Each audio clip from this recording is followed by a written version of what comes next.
owns Britain's debt? Here's a surefire way to spoil your day.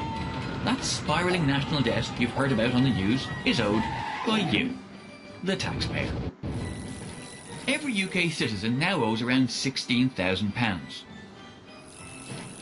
which costs each UK household nearly £2,000 in annual interest. Like a child with his dad's credit card, the state has been a very naughty boy, running up a total bill of over £1,000 billion, which is 2/3 of GDP. How did this happen? Well, when a government spends more than it receives from our taxes, then it has to borrow money.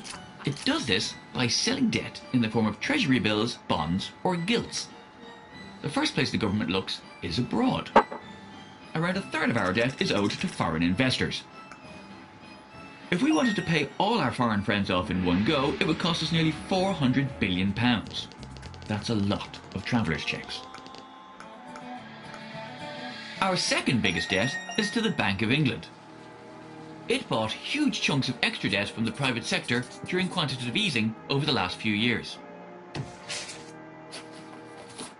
The bank now holds 29% of our borrowing. That's £386 billion. Third on the list are private insurance and pension funds.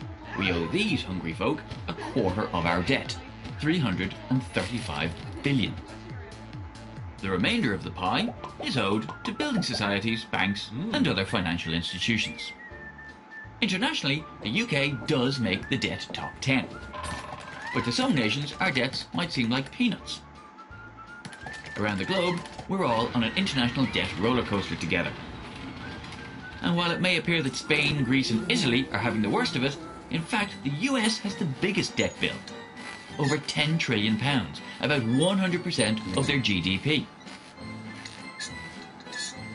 While technology leaders Japan owe a nearly as eye-watering £7.8 trillion, a staggering 202% of their GDP.